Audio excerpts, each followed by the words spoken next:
Nicholas, you are saying you've been chasing this. You've won so many awards. So why is this one so special? Because I'm like the folks that are fans of this show. I'm a horror enthusiast. My two favorite genres are horror and independently spirited family drama.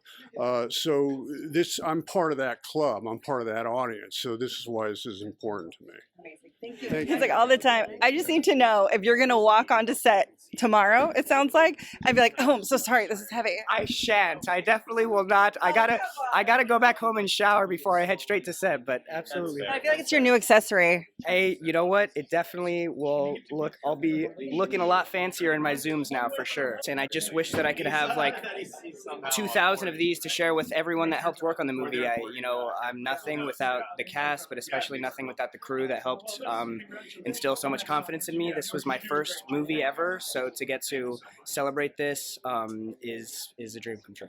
Paul, what did I say? What did I say? What did you say? I said you're the best James T. Kirk that we have, and now you have proof. You did, but I wasn't up against any other James Kirk, so we don't know. We're not sure.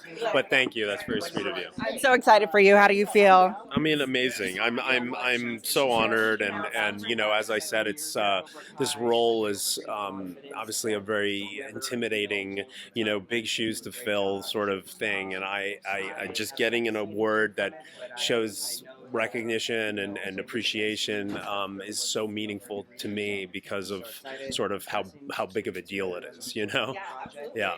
I'm just glad that everyone agrees with me. Thank you. It's kind of crazy. And it's such a rare, I keep using the word gift, but it's true. She is really a gift as an actor. It's so rare to have this much growth and character arc to begin with. I mean, to start not even human. And then to end where she does as the captain of the Enterprise it's pretty incredible. I'm very lucky. Thank you. What does it feel like for you to be a part of something that really transcends generations and ages and is still going on now? It is actually like a dream come true. And not so much, I dreamed that I, could transcend, generations. But it's just the idea that when you get in the business, you want to do something that you're proud of. It doesn't matter what it is. It's just you want to be proud of your work. And along with being part of this thing that's been going on for 30-something years, I've done more episodes of Star Trek than anybody. It's like 290 episodes or something like 290 hours. So, and I didn't know that. Until like 5 years ago, and I went, "Oh my God, that's a career." So who knew? Yeah, I didn't really know. Thank you so much for giving us all of this. That's all I can say. A funny thing is that when we started, the original guys were the ones that people would come up and go, "Oh, my father and I, my mother, and now we're the ones that are doing that now." Yeah. I know. Thank you. I just want to ask you, what is it like to be a part of something that really transcends generations and ages? Like, you can't think about it that way. You just can't, because it's kind of too big. You know what I mean? I'm just an actor. I learn my lines, I hit my marks, try not to bump into the furniture, basically. The fact, all the rest of the stuff that comes with it is just a bonus. Because for me, it's about actually doing the work, because I don't actually watch it when I've done it. I just do it, and then I'm like, it's gone. I don't like to watch myself. I found myself very boring to watch, so I'd rather watch a good game of English football. So, but it's fantastic that we're being recognised for something that started in 1987. It's taken a while. I know, finally, eh? I mean, there's so many spin-offs, there's so many, you know what I mean? There's all sorts of movies, like it's just... You're welcome, show business. Started it all. Thank you. How you doing, Dave? Good. We actually met at the -1 premiere. Oh, cool. And That's awesome, huh? It was incredible. That's so awesome. Recently, you guys had Takashi Yamazaki at Lucasfilm to show the film. What was it like having him there? How awestruck was he to be at Lucasfilm? I mean, I can only imagine. I know he's a big Star Wars fan. How was that experience having him there? Oh, I mean, he's obviously a big fan, and he has spoken about it online, and it was just great because obviously I love Godzilla. I work on Star Wars. He loves Star Wars. He works on Godzilla. You put us together, it's just a fun time all around. And I think for him, he just loves coming in contact with, you know, things that he grew up, enjoying, just like anyone. It shows you how universal these stories are, that they transcend borders, age, that we can just all enjoy the same things, and it was very fun. I was so glad that the crew at Lucasfilm got to see his film with him and have that experience because he's just really brilliant. I hope you guys are scouting him for anything coming up. Now, my last question: is there a character in the Star Wars universe that you haven't tapped into yet, that you haven't used yet, that you are thinking about? You're like, you know what? I wouldn't mind having him like a Dash Rendar. See, it starts out like, what would you like? But what I would like is an interesting turnabout. It's very interesting. You never know. Always in motion is the future. There's so many characters. Honestly, with Star Wars, there's so many characters and a lot of great characters. And you can find people that love, every single character and want them to have their own show. And it's a matter of finding space for the character, finding time for the character. If we bring them in, is it going to be the right thing because they have the right amount of screen time to make it worth it? There's so many factors that are involved, and can we execute it in the right way? Is it true to who the character is? Yeah. But I respect, your request. It's not the first of those. Or I'm saying like anything's a maybe. Anything. There's always potential. Awesome. Potential energy. We can put that over in the Mara Jade pile of people that are requesting that character as well. Yeah. And I get it. It's like when I started with Clone Wars, I was like, Plo Koon's getting out of that chair. And that was my privilege because I'm making Clone Wars. And I'm like, he's going to do something. And because he was in the deleted scene, of course, where he did do something and they cut it. But yeah, I get it. It's fun. And that's what's the great thing about being a fan. You root for those characters. So when they do show up, if they show up, it's real exciting. And, hopefully you'll enjoy it. Awesome. Well, thank you so much, David. Thank you. Well, I mean, it's awesome. I mean, it's I can't say it's mine. It's a partnership. Myself and Andy Lincoln, and he flies in tomorrow. We start to present it to the world this week, and that's really, really, really exciting.